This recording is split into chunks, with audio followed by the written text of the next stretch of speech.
ఈ కేసులో ఎంత కుట్రపూరితంగా ఈ కేసు పెట్టారంటే, ఈ కేసులో ఇదే చంద్రబాబు నాయుడు గారు గవర్నమెంట్లో చేసిన విజిలెన్స్ రిపోర్టు, ఈ విజిలెన్స్ రిపోర్ట్లో వీళ్ళే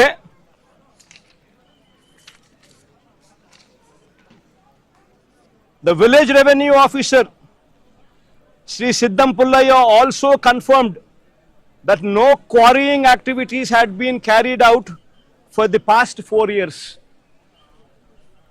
ఈ లేచిన విజిలెన్స్ రిపోర్ట్లోనే ఇదే ఊర్లోనే తాటిపర్తి అనే విలేజ్లో ద విలేజ్ రెవెన్యూ ఆఫీసర్ సిద్ధం పుల్లయ్య అనే వ్యక్తి కన్ఫర్మ్ చేసినాడంట, no quarrying activities had been carried out for the past 4 years అని. నేను అడుగుతా ఉన్నా, ఏందయ్యా ఇది, నాకు అర్థం కావడం లేదంట.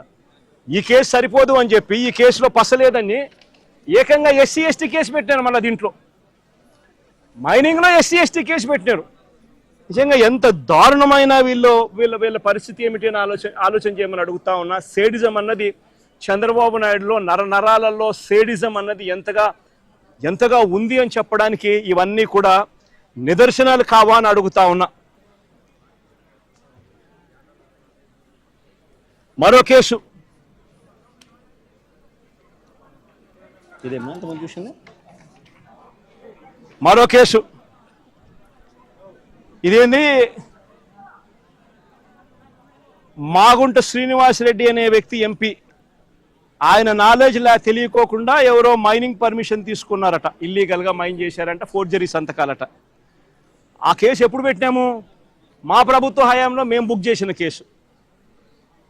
మా ఎంపీ అప్పట్లో మాగుంట శ్రీనివాసరెడ్డి, ఆయనకు తెలియకుండా ఎవడో ఫోర్జరీ సంతకాలు పెట్టి ఇల్లీగల్ మైనింగ్ ఏదో తీసుకొని దాంట్లో ఇల్లీగల్ మైనింగ్ చేశాడని ఒక చిన్న ఇన్సిడెంట్, దాంట్లో గ్రావెల్ ఏదో తోవినాడని చెప్పి చిన్న ఇన్సిడెంట్, దాని మీద మేమే ఎఫ్ఐఆర్ బుక్ చేసినాం. మా ఎంపీ దొంగ సంతకం చేసినాడు అని చెప్పి మేమే పెట్టించినాం. దాంట్లో మళ్ళీ విజిలెన్స్ ఎంక్వైరీ, ఆ విజిలెన్స్ ఎంక్వైరీలో విజిలెన్స్ వాళ్ళు క్లియర్ కట్గా దీంట్లో చవ్వా చంద్రబాబు నాయుడు, ఆయన పేరు కూడా చవ్వా చంద్రబాబు నాయుడు, ఆ ఫోర్జరీ చేసినాడు కూడా,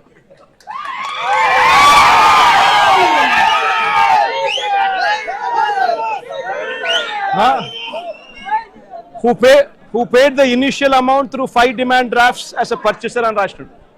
అంటే ఈ చవ్వా చంద్రబాబు నాయుడు అనే వ్యక్తి తెలుగుదేశం పార్టీకి సంబంధించిన వ్యక్తి కాబట్టి ఈయన మీద కేసు పెట్టలే.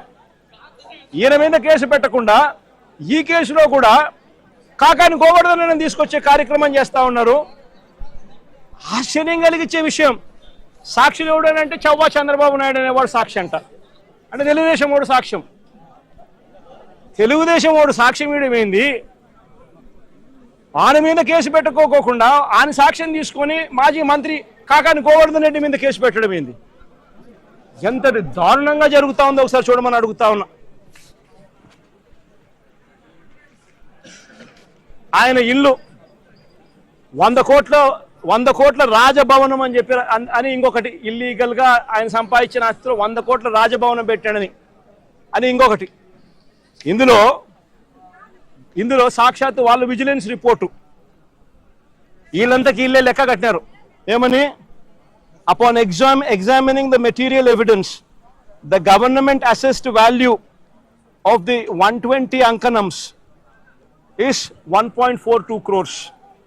The estimated construction value of the house is approximately 5 to 6 crores. అంటే ఈ లెక్కల ప్రకారం 6-7 కోట్లు దాటినప్పుడు ఇక్కడ 100 కోట్లు అని చెప్పి ఆయన మీద ఇంకొక తప్పుడు ఆరోపణలు చేయడం ధర్మమేనా అని అడుగుతా ఉన్నా.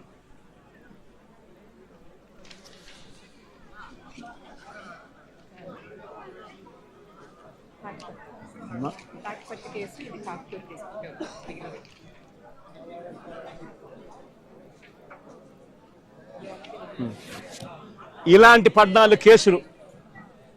14 కేసుల్లో ఆయనను రోజుకు ఒక కేసు అయిపోతూనే ఒక కేసులో బెయిల్ వచ్చే టయానికల్లా ఇంకొక కేసు పెడతా ఉన్నారు. పెట్టి మళ్ళా స్టార్ట్, మళ్ళీ ఆ కేసులో బెయిల్ వచ్చే టయానికి మళ్ళీ ఇంకొక కేసు. ఈ మాదిరిగా దారుణంగా రాష్ట్ర ప్రభుత్వంలో కేసులు ఎదుర్కొంటా ఉన్న వాళ్ళు ఎంతమందో తెలుసా?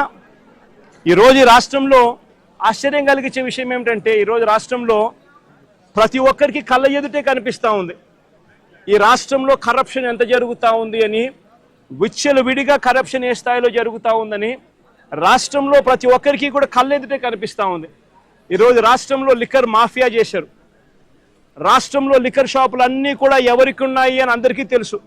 ఏ నియోజకవర్గానికి వెళ్ళినా కూడా ఆ ఎమ్మెల్యే ఆ లిక్కర్ మాఫియా కార్టెల్ బాసు అని చెప్పి ఎవడైనా చెప్తాడు. ఏ నియోజకవర్గం వెళ్ళినా కూడా ప్రతి గ్రామంలోనూ ఆక్షన్ను బాడి బెల్ట్ షాపులు నడిపిస్తూ ఉన్నారన్న సంగతి ప్రతి ఒక్కరికి తెలుసు. ఏ నియోజకవర్గంలో అయినా కూడా ఇల్లీగల్ పర్మిట్ రూములతో లిక్కర్ అమ్ముతున్నారు అనే సంగతి కూడా అందరికీ కనిపిస్తూ ఉంది.